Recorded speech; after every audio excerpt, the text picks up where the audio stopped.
Hello, everyone. Hi, and this is Dory, and this is another episode of Night Shift. Today we'll be covering me and Scruffy Lynx's favorite and also, in our opinion, the scariest horror movie we've ever seen, The The Babadook. Babadook. Babadook, Dook. Okay, I couldn't quite do it like they did in the movie, but if you don't want any spoilers or you haven't seen the movie yet and you don't want to have the movie ruined for you, I suggest you leave now. Spoiler alert, everybody. Yep, spoiler alert, we will have spoilers in this video. So this movie was made in 2014 by Jennifer Kent and Scruffy Lynx. It's a psychological horror. What's the difference between a typical horror and a psychological horror?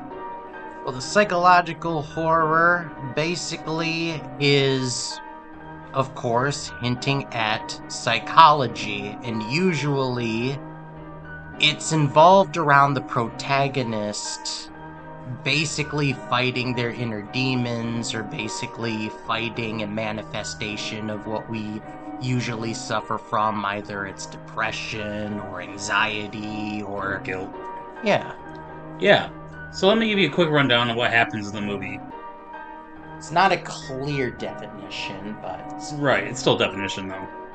So let me give a quick rundown of what this movie's all about, what happens in the movie. This mother's pregnant and she's on her way to deliver the baby and the husband's driving the car. And they get in a car accident and the husband dies, but the baby survives. She has a son named Samuel. So she goes through grief constantly, but every time it's his birthday, the grief gets really bad because it reminds her of the death of her husband that she witnessed. Top of his head got chopped off, actually. Um, so it's the kid's 7th birthday, and this year the depression and the grief is really, really bad. And the kid starts seeing these monsters around the house. Well, this mysterious book pops up, like a nighttime storybook, in his bedroom, and they read it, and it's creepy. It has these depictions of this weird-looking man in a top hat with long claws. And they put it away. Well, it was a book about the Babadook, and basically, the kid starts believing in the Babadook.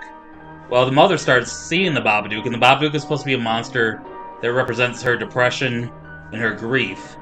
And the Babadook tries to get her to kill her son, and their dog, and she does kill their dog. But anyway, Scruffy Lynx, what is so scary about this movie? The use of atmosphere and everything. What did you find so scary about this movie? I find it scary that basically, like, gradually you begin to understand that basically, like, the protagonist is slowly drifting towards, like, a violent madness due to the shit that she's going through psychologically. Yeah, I agree. It's more about what the monster does to her versus what the monster looks like. The monster doesn't have sharp teeth or glowing red eyes. It's just a tall, weird-looking dude in a top hat called the Babadook, which we did some research. The Babadook it wasn't Latin. What was it? It's, well, you said, or basically you've searched that in Hebrew it means He's coming for you. he's coming for sure. Coming for sure, that's it. Yep. And in I believe you Siberian, found that over in, like, IDB. yeah, something like that. And in Siberian, in Siberian, it means the boogeyman. Serbian. Sorry, we're so professional at this podcast. Yeah. This is why we should take notes, Dorian. Yes.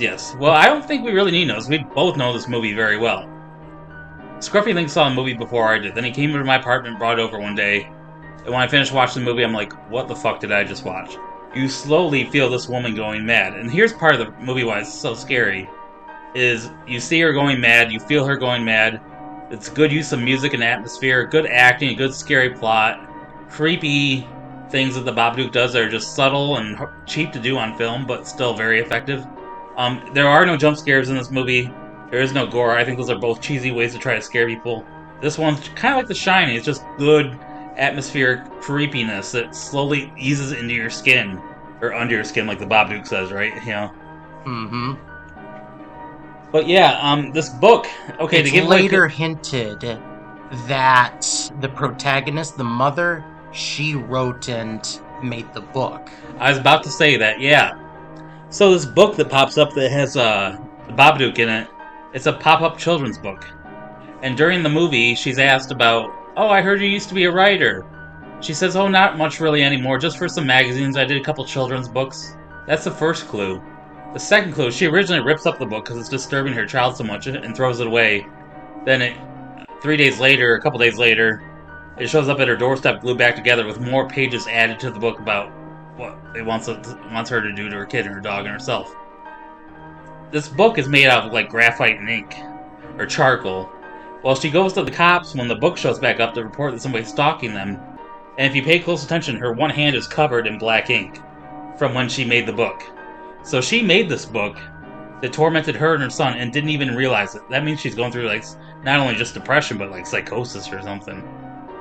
Yeah, and also, she's the only one that sees the Babadook in the movie, which is another clue that it's all in her head, and that the Babadook isn't actually a real boogeyman, it's all her mental illness. There's a scene in the car where the son supposedly sees it, but they just shift the camera over to where the son's looking and there's nothing there. Yeah. But there's good, very, very, very good creepy scenes in this movie.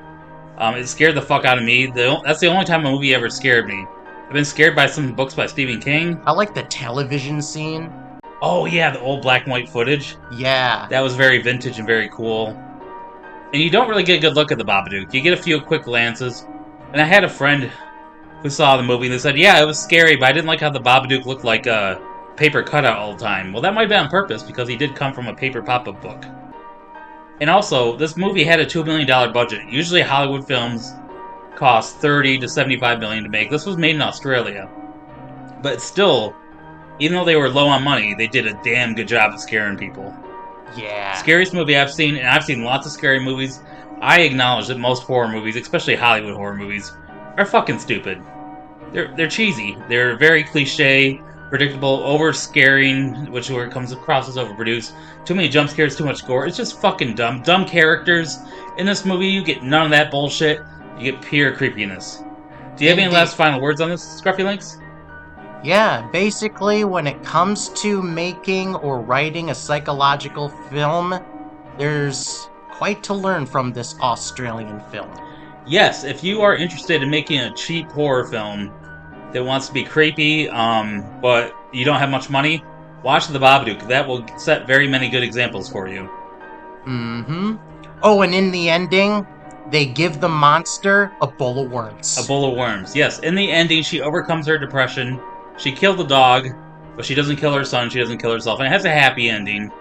But, like depression and grief, the Babadook technically doesn't disappear. She locks it away in the basement where she keeps all of her husband's stuff. So it proves that she can overcome the Babadook, like depression, but she can't get rid of it completely. In fact, that's one of the lines in the song that comes, or one of the lines in the book. If it's in a word or it's in a look, you can't get rid of the Babadook. Mm-hmm. So anyways, that's our episode about the Babadook. We're back on Rust Punks. We're going to be posting a video every week. We're going Urbex scene, we're doing Supernatural Skeptics, and we're doing this podcast. So, you guys expect more from us every week. Any last words, Scruffy? Oh, and every once in a blue moon, we might also go to some sort of interesting or historical public location. Yes, any old historic or cool places that are unique that haven't been filmed on YouTube yet, we will also do that too. We have one video of that. And another thing to announce that I didn't announce in our last video when we said we're back as the Rust Punks. We have a new camera now. Our old camera for Urbex scene and stuff, it had good picture quality when you held the camera still, but when you move the camera, like when you're walking, it would get a little laggy and blurry. This camera is much better, so you'll get to see the decay and the black mold and everything that's wonderful about abandoned buildings. So, a better picture quality for, not just for Urbexing, but for Supernatural Skeptics too. So yeah, I hope you all have a good night. Oh, and plus, don't be afraid to give us your constructive criticism in the comments section below. Of course, yeah, we're still beginners at this, but we want to make a living out of this. We want to make this our career. We dream of traveling across the U.S., maybe eventually across the world, filming cool, abandoned, and haunted, or creepy places. So yeah, please leave a comment, share, like, and subscribe. And you guys have a good night. Peace.